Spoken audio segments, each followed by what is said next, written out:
डोंबिवलीतील मानकोली उड्डाणपुलावर रीळ बनवण्यासाठी 3 तरुणांनी जीवघेणा स्टंट करत प्रवाशांचा जीव धोक्यात घातल्याची धक्कादायक घटना समोर आली आहे। या प्रकारामुळे नागरिकांमध्ये संताप व्यक्त केला जात आहे।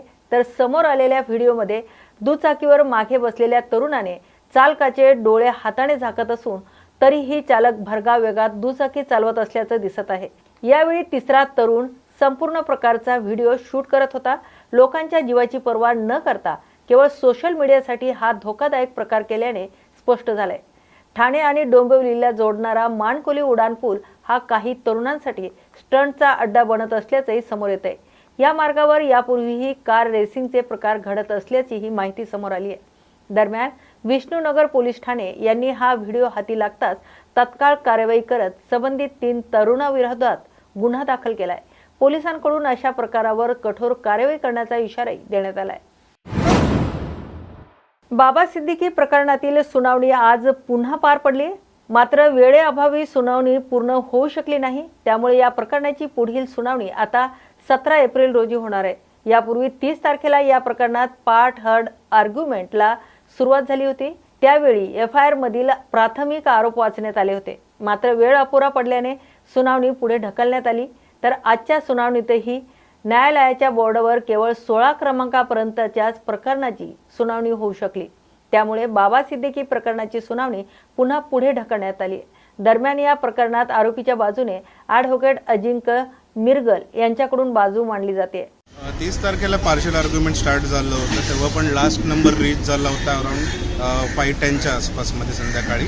आणि त्या वेळेमध्ये फक्त एफआयआर वाचण्यात आली होती आणि इनिशियल जे काही ॲलिगेशन्स आहेत ते वाचण्यात आले होते आणि तेव्हा वेळ पुरली नाही म्हणून आजची तारीख ठेवण्यात आली होती।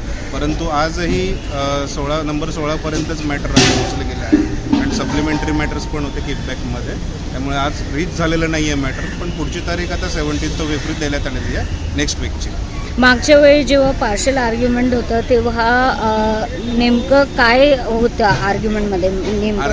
मेन म्हणजे काय होतं? महत्त्वाचं असं आर्ग्युमेंट असं काही नव्हतं, त्याच्यामध्ये प्रेझेंटेशन होतं। एफआयआर वाचण्यात आली होती आणि त्याच्यानंतर काय एव्हिडन्स आहे, कोणाचे काय कन्फेशन स्टेटमेंट आहेत त्याचे संदर्भ आणि इतर असे फक्त एक बेसिक प्रायमरी आर्ग्युमेंट स्टार्ट झाले होते। पण टाईम नसल्यामुळे किंवा सरकारी वकिलांना पण वेळ देता नाही आहे म्हणून ह्याच्यासाठी आजची तारीख होती। पण आजही टाईम संपल्यामुळे वेळेच्या अभावीपणे पुढची तारीख देण्यात आली। आजची जेव्हा महाविकास आघाडीवर टीका करत भाजपच्या नेत्या चित्रा वाघ यांनी विरोधकांवर निशाणा साधलाय।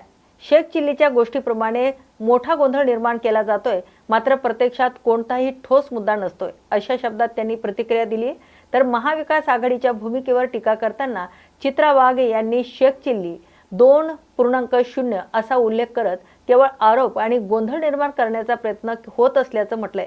अशा प्रकारच्या वक्तव्यांना आता जनता प्रतिसाद देणार नाही असेही त्यांनी नमूद केले। दरम्यान या वक्तव्यामुळे राजकीय वर्तुळात पुन्हा एकदा आरोप प्रत्यारोपांना सुरुवात होण्याची शक्यता व्यक्त केली जाते। नमस्कार। आज ना शेख चिल्लीची गोष्ट आठवली। एकदा तो भरल्या बाजारात चल गई म्हणत बोंबलत धावत सुटलेला। तेव्हा वातावरण तणावाचं होतं। लोकांना वाटलं दंगल किंवा मोठी लढाई वगैरे झाली म्हणून हा ओरडतोय। काहींनी ऐकून पटापटा दुकानं बंद केली आणि त्याच्या मागे ते सुद्धा धावायला लागले। पण एका शहाण्या माणसाने जेव्हा त्याला थांबवून विचारलं की बाबा काय चल गई, तर तो म्हणाला खोटी चवन्नी होती, ती एका दुकानात चालली। हीच गोष्ट मला त्या सर्व ज्ञानी रडत राऊतांना बघून आठवली। ते शेख चिल्ली 2.0 आहेत। कुठल्याही मुद्द्यावर बोलतात आणि लोक त्यांच्या मागे धावतात, पण घडलं काहीच नसतं। आज हे महाशय परराष्ट्र धोरणाचे धडे मोदीजींना शिकवायला निघाले। याच्याहून हास्यास्पद गोष्ट काय असू शकते? शेख चिल्लीची खोटी दमडी खपली, पण या शेख चिल्ली 2.0च्या खोट्या बाता खपल्या जाणार नाहीत। महाराष्ट्राची जनता, या देशाची जनता सुज्ञ आहे। धन्यवाद। जय हिंद, जय महाराष्ट्र। नाशिकमध्ये महिलांचं लैंगिक शोषण आणि सक्तीने धर्मांतर केल्याची खळबळजनक प्रकरण समोर आल्यानंतर आता राजकीय वातावरण चांगलंच तापू लागलंय। या प्रकरणावर भाजप आमदार गोपीचंद पडळकर यांनी आक्रमक पवित्रा घेतलाय। दोषींवर मोका अंतर्गत कारवाई करण्याची मागणी केली आहे। तर पुण्यात आयोजित पत्रकार परिषदेत त्यांनी या गंभीर प्रकरणाचे धागेदोरे आंतरराष्ट्रीय स्तरावर किंवा मोठ्या नेटवर्कशी जोडलेली असण्याची शक्यता वर्तवली आहे. पडळकर यांनी सांगितले की नाशिकमधील एका खासगी कंपनीत हिंदू मुलींना जाणीवपूर्वक टार्गेट केलं गेलंय. गेल्या 15-20 दिवसात मुख्यमंत्र्यांच्या आदेशानंतर हे प्रकरण उघडकीस आले.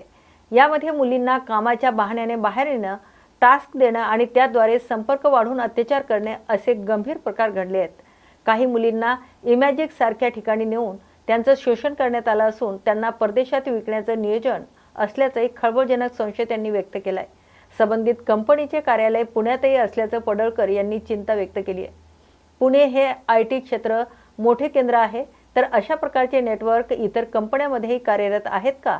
या कंपनीचा HR कोण आहे याचा सखोल तपास झाला पाहिजे असं ते म्हणाले. त्यांनी IT क्षेत्रातील मुलींना सतर्क राहण्याचे आणि अशा घटना घडत असल्यास पुढे येऊन माहिती देण्याचं आवाहन केलंय. संगमनेरमध्ये गॅस टंचाईमुळे अडचणीत सापडलेल्या हॉटेल व्यावसायिकांनी आता ऑइलवर चालणारी शेगडी तयार करून नवीन पर्याय शोधलाय. गेल्या महिनाभरापासून व्यावसायिक व्यापारासाठी LPG गॅस सिलेंडर उपलब्ध होत नसल्याचं अनेक हॉटेल्स बंद पडण्याच्या स्थितीत आली होती. या पार्श्वभूमीवर काही व्यावसायिकांनी ऑइलवर चालणारी शेगडी तयार करून हॉटेल व्यवसाय सुरू ठेवण्याचा मार्ग काढलाय.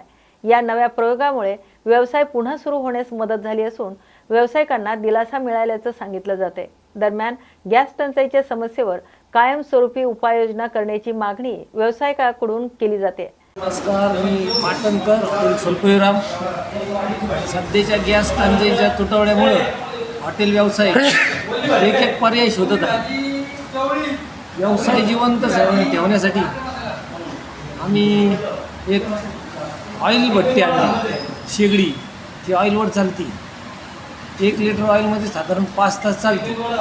कुठं भेटते ती? ती आम्ही वैजापूर इथून आणली. त्याचा रिझल्ट कसा आहे? रिझल्ट आहे, पण त्याला प्रेशर नाही, ते स्लो चालते. गॅसला पर्याय झाला हो. गॅसला पर्याय म्हणून, व्यवसायाला एक पर्याय म्हणून ते ठीक आहे. 225. माणूस जिवंत ठेवण्यासाठी जसा ऑक्सिजन लागतो तसा व्यवसाय जिवंत ठेवण्यासाठी आम्ही त्या शेगडीचा पर्याय केला आहे सध्या. तुझं नाव सांगा. माझं नाव पाटणकर, हॉटेल सोलपुरीराम. आजच्या स्पेशल बातमीपत्रात आपण इथेच थांबतोय. अशाच नव्या आणि ताज्या अपडेटसाठी पाहत राहा न्यूज मराठी 24/7. नवा भारत, नवा विचार.